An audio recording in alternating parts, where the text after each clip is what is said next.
नमस्कार दोस्तों, मैं हूं राहुल राय और आप देख रहे हैं मेरा YouTube channel physics by Rai sir. हम बात कर रहे हैं फ्रिक्शन के टॉप 100 क्वेश्चंस के बारे में। आइए क्वेश्चन नंबर 19 देखते हैं। बहुत ही बेहतरीन क्वेश्चन है। क्यों बेहतरीन है वो मैं अभी आपको बता दूंगा। उससे पहले आप लाइक करें, सब्सक्राइब करें और शेयर करें, क्योंकि हर टॉपिक के आपको 100 क्वेश्चंस मिलने वाला है, बेस्ट टॉप 100 क्वेश्चंस। ठीक है, तो फटाफट लाइक करें, सब्सक्राइब करें और शेयर जरूर करें। हाँ, क्या बोला गया भाई क्वेश्चन नंबर 19 में? हमसे बोला गया कि block of mass 4 kg placed on an another block of mass 5 kg, है ना। नीचे वाला जो ब्लॉक है उसका जो मास दे रखा है बेटा, वो आपको दे रखा है 5 kg, और जो ऊपर वाला है उसका मास दे रखा है आपको 4 kg। ठीक, आगे बोला गया हमसे कि स्मूथ हॉरिजॉन्टल टेबल है ना। ये स्मूथ हॉरिजॉन्टल टेबल पे रखा हुआ है यहाँ पे। फिर आगे बोला हमसे कि for sliding the block A on B, A block B पर स्लाइड करे उसके लिए horizontal force 12 newton is required to be applied on it. कितना लगाना पड़ेगा हमको उसके लिए? 12 न्यूटन हमको अप्लाई करना पड़ेगा अगर ए को बी पर स्लाइड करवाना है तो, मिनिमम।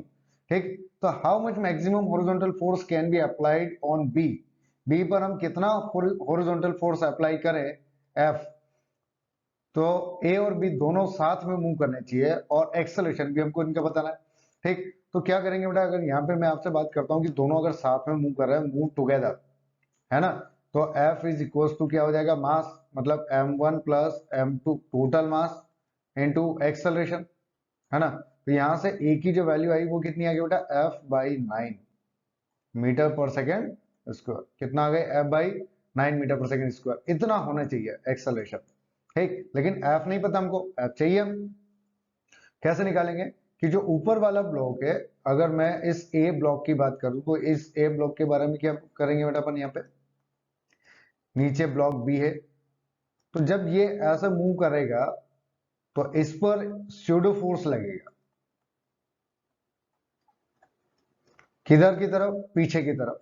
और इसको मूव करवाने के लिए कितना फोर्स चाहिए अपने को, 12 न्यूटन। ये दिया हमको क्वेश्चन में। ठीक है, ए को बी पर मूव करवाने के लिए 12 न्यूटन चाहिए, पीछे जो लगेगा वो स्यूडो फोर्स लगेगा। स्यूडो फोर्स मतलब क्या हो जाएगा बेटा, m1 इंटू ए। इस फोर्स के बारे में अपन ने एनएलएम में भी बात की थी। ठीक, और यहाँ भी ये अपने को जरूरत है इसकी। ठीक है, तो यहाँ पर ये जो स्यूडो फोर्स है अपना, मतलब m1a, या तो ये लेस देन हो या इक्वल टू 12 न्यूटन हो, तब जो आपका ए है वो बी के साथ में कांटेक्ट में मूव करेगा, है ना। दोनों ब्लॉक साथ में मूव करेंगे। ठीक, तो सिंपल सी बात है भाई, यहाँ पे अगर ए की बात करें अपन, इक्वल टू की बात कर लेते हैं अभी, तो ए इक्वल टू क्या हो जाएगा भाई, 12/4। तो मतलब आया अपने पास 3 मीटर पर सेकेंड स्क्वायर। ठीक है, क्या ये बात समझ में आई? कितना आ जाएगी वैल्यू इसकी, 3 मीटर पर सेकेंड स्क्वायर। अगर अपन फोर्स की वैल्यू निकालें तो वो यहां से निकाल सकते हैं। सिंपल सा कैसे आएगा बेटा, कि F equals to A into 9, है ना। मतलब ये कितना हो जाएगा, 3 × 9, मतलब अपना हो जाएगा बेटा 27 न्यूटन। कितना फोर्स लगाएंगे अपन, 27 न्यूटन फोर्स लगाएंगे। अगर इससे ज्यादा फोर्स लगाएंगे तो जो ए और बी है वो दोनों साथ में मूव नहीं करेंगे। ठीक है, मैं फिर बोल रहा हूँ, अगर हमने 27 न्यूटन से ज्यादा फोर्स लगा दिया तो ए और बी साथ में मूव नहीं करेंगे। उस केस में दोनों का अलग अलग एक्सेलरेशन आएगा, और फिर चेक करेंगे हम, उस केस में हम चेक करेंगे कि नेट फोर्स ऑन ए कितना है, ठीक, और नेट फोर्स ऑन बी कितना है, उसके अकॉर्डिंग हम एक्सेलरेशन की वैल्यू फाइंड करेंगे, जैसा कि हम अगले आगे क्वेश्चंस में देखेंगे। ठीक, तो तब तक के लिए लाइक करें, सब्सक्राइब करें, शेयर करें और बेल आइकन को जरूर प्रेस करें। Thank you.